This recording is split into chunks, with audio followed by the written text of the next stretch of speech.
ครับแม่คือโบเซกเบิ้งอีกรถเฮาได้ปีปลายแล้วได้เฮาขี่ต้องลูกอ่ะแต่นี่ยานเฮาจีกมันเสียคุณมันมีเป็นทงเป็นซ่องอยู่นะตักประหยัด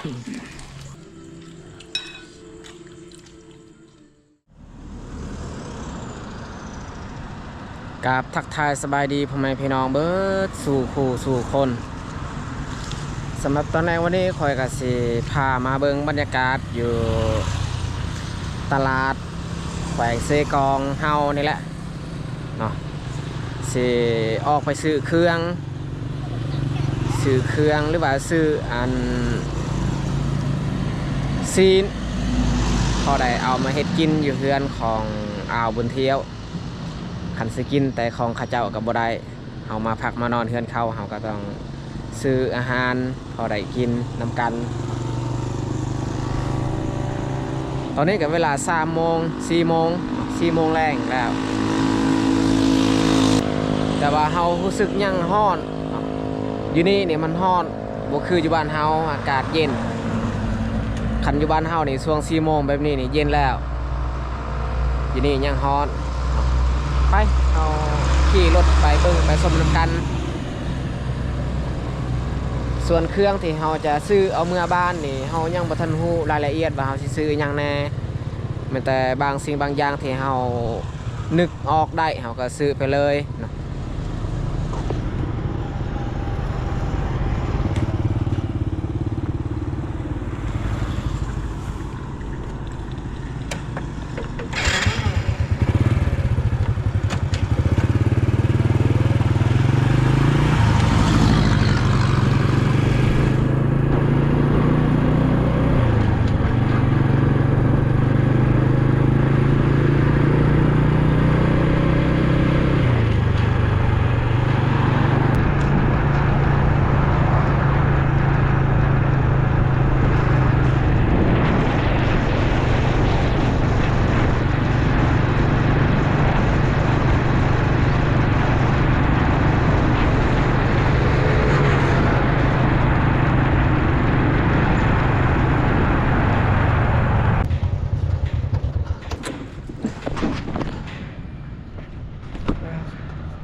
เราจะไปทำซื้อน้ำมันเครื่องกับเบรกรถ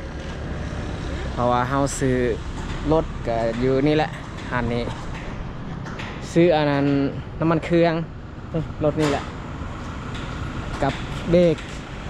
หนาบอเบรกลังนี่หาซิปกับแขนซิปเอาตัว50ก็ได้เจ้าของมาซื้อรถกับอยู่นี่บอลเขาซื้อศูนย์ฮอนด้าเซกองเขาซื้ออยู่นี่น้ำเพลินแล้วก็มาซื้ออันนั้นอุปกรณ์กับน้ำเพลินอีกเอาน้ำมันเครื่อง2 ตุกแม่นะ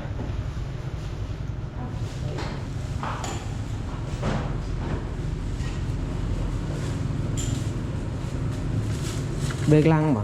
แมนเบรกลังอ๋อเบรกลังแต่ว่าเท่าไรรวมพอดีถึงอยู่190,000นี่ตุกเท่าไรตัวนี้ตุกนึง70อ๋อต้องตุก140,000190,000เนาะมาซื้ออยู่ฮานเพิ่นนี่แหละมาซื้อรถอยู่ไซมาซื้อมันเครื่องกับอยู่ฮานเนาะมันจริงดีมันเป็นอะไรลูกดังเหมือนกันนะแต่ได้คักเนาะชื่อตัวใดนี่อันนี้วะ8 ล้านฮะ8 ล้านโอ้คักนี่แม่คือโบเซกเบิ้งอีกรถเฮาได้ปีปลายแล้วได้เฮาขี่รถที่เฮาซื้อน้ำแม่ได้โอ้ยรถเฮาซื้อน้ำแม่มาซิกเบิ้งว่าเพย์ยัง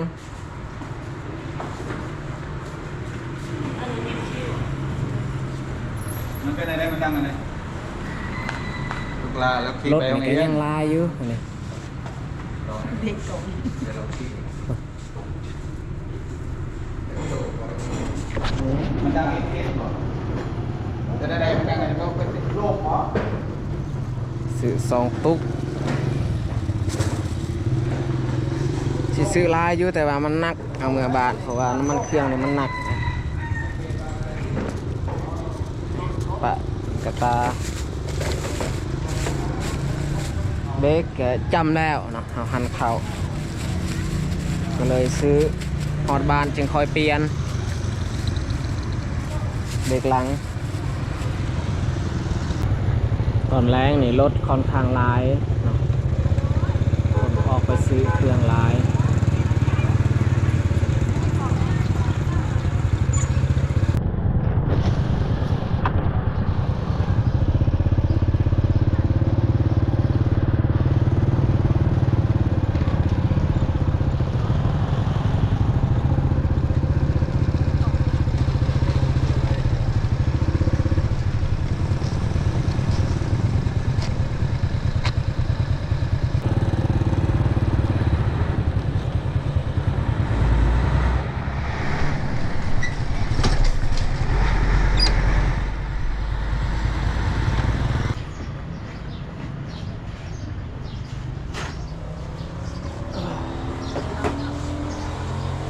เลือกมองนี่เคยเห็นรถนี่เคยนั่งกับเลือก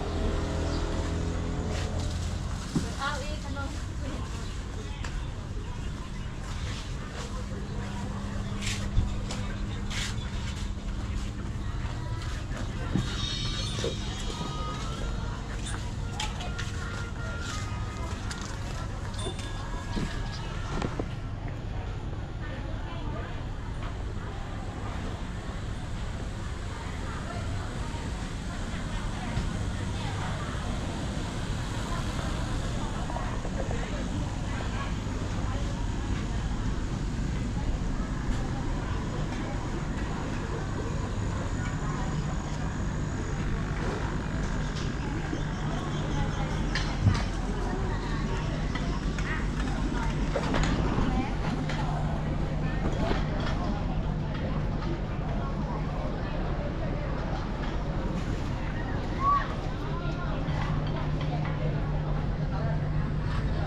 โทรหาเตื้อยว่าเพิ่น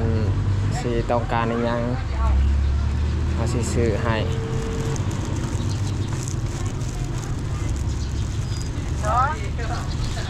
Araw ng main eh. Araw ng ngirot.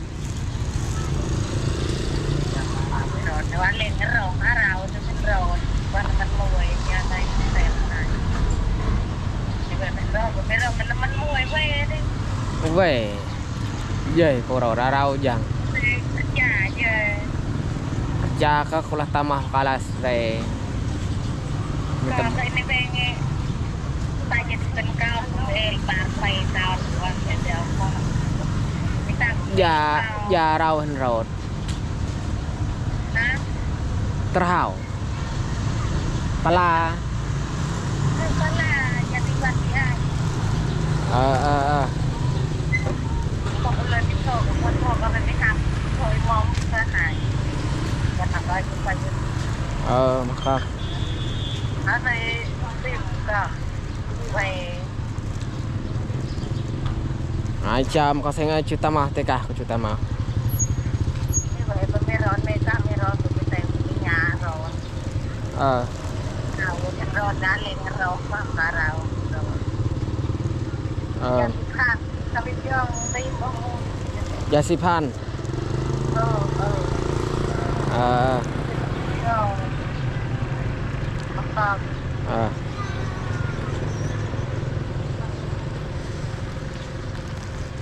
ไปเอาไปซื้อเครื่องเถียเตยเพิ่นบอก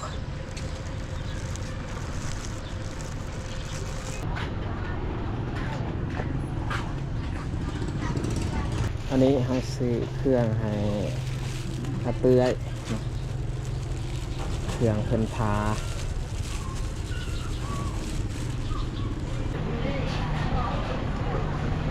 ออกซื้อปลา ต้องลูกเหรอ เอาโลหนึ่งเอาตัวหนึ่งก็ได้นะตัวน้อย แบบนี้เนาะ ใหญ่โพดบ่จัก พอฮอดลูก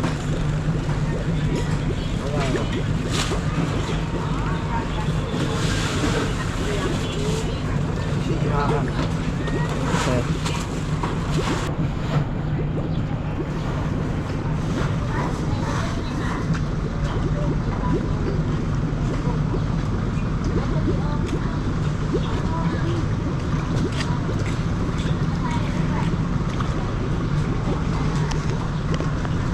ซื้อปลาตัวหนึ่ง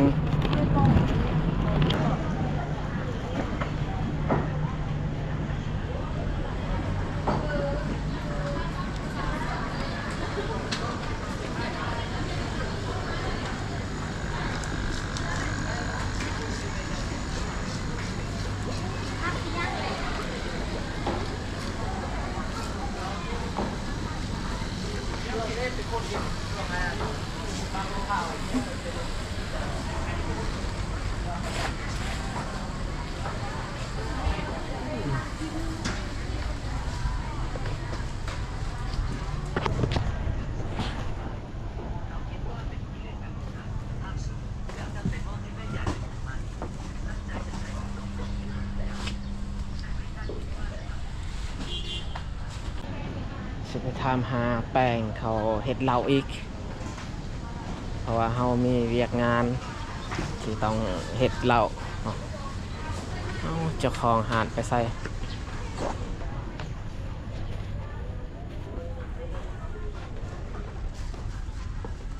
สบายดี มีแป้งที่เขาเฮ็ดเหล้าบ่เอามาให้หนะเอาเป็นก้อนได้บ่ เอาแปลงเราเป็นก่อนแน่ทง30คือกัน เอาแบบว่าเฮาอยากได้บัวลายอะนะ บ่มีบ่เอาออกมากก็ได้พิม เอาสั้นเอาตัวอันนั้นก็ได้ตัวเป็นธงเลย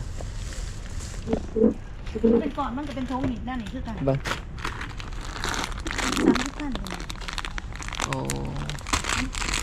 เอาสั้นตัวเป็นก้อนสบายเป่าประหยัดได้ตัวนี้นี่ย่านเฮาจีกมันเสียคุณ มันมีเป็นทงเป็นซ่องอยู่นะ เอาคือบ่มี คุณนี่มันมีเป็นซ่องอยู่นะ ปกติมันเป็นก้อนเอาตัวเป็นก้อนก็ได้เฮาเคยใส่ตัวเป็นก้อน เอาตัวเป็นก่อนมาในทงหนึง ธงหนึ่ง30,000นะ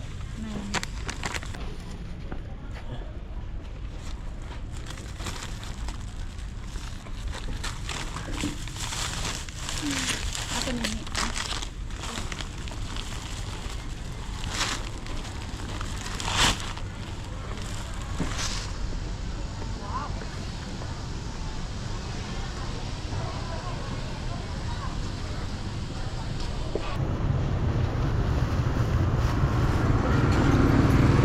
ปะในกระตาเครื่องหนึงแล้วก็ใส่เข้ารถอีก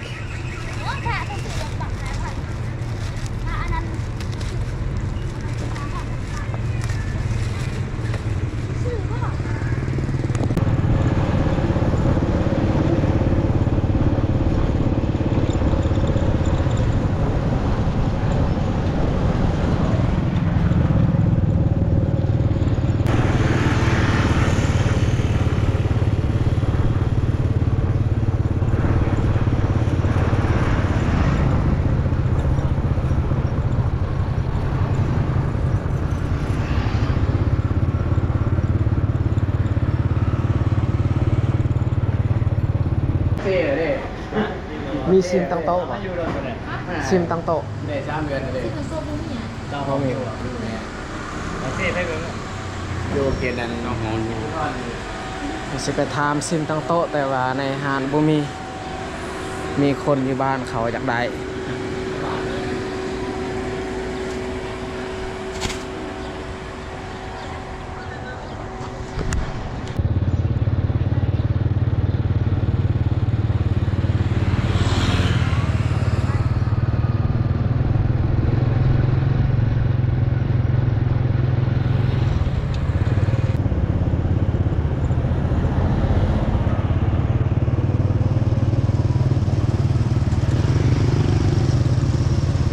ซื้อยาอีก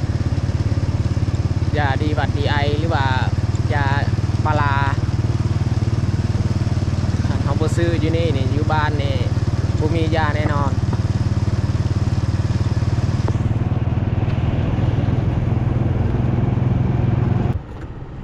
อันนี้ร้านขายยาเราสิลองไปทาน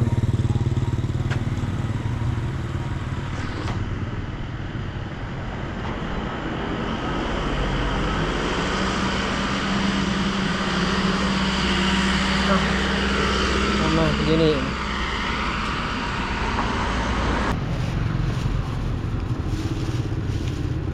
ยาสำนี้กับเบิดแซนปลายแล้ว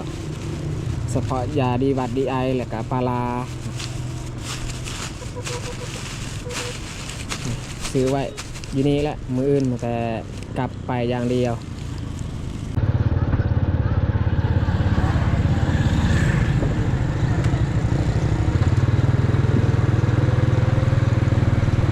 หมดเทือนแล้ว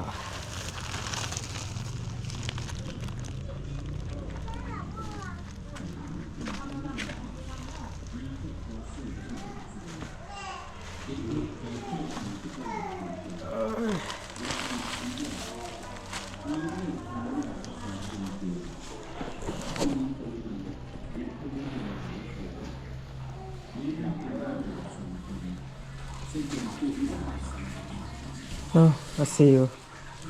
ฮะ ตักประหยัดซื้อปลาแต่ตัวหนึ่งดอกระเบิดเจรดนั่งนี่ก็รอแล้วจึงเย็น Yan, balik ka, katanggal ka mulod. Matangilip dito. อ๋อ Ada ako, harang ko. Ako tika sayang bal, munyim no. งามดีแล้วบาทนี้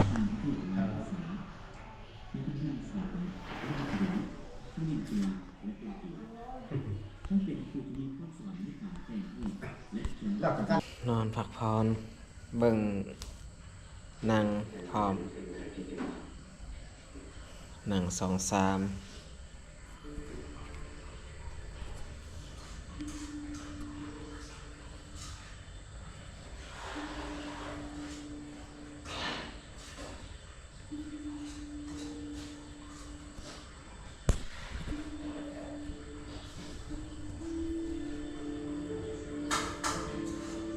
บ่รู้ว่านั่งเรื่องอิหยังเพราะว่าเฮาก็บ่ได้ติดตามเบิ่งแหละหนังบ่คือแต่ก่อนติดหนังหลายหนัง27 23 2 25หรือว่าใน2วันติดตามเบิ่งตลอดแต่เดี๋ยวนี้นี่บ่ค่อยมีเวลาแล้วปิดยุคแล้วที่เฮาต้องเบิ่งหนังบรรยากาศส่วน6 โมง 7 โมงอยู่ในเฮือนก็ค่อนข้างมืดหน่อยนึงเพราะว่าดอกไฟมันแต่ดอกเดียวอยู่ฮะ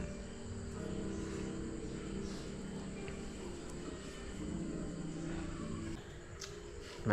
าทุกคนมากินข้าวแรงน้ำกัน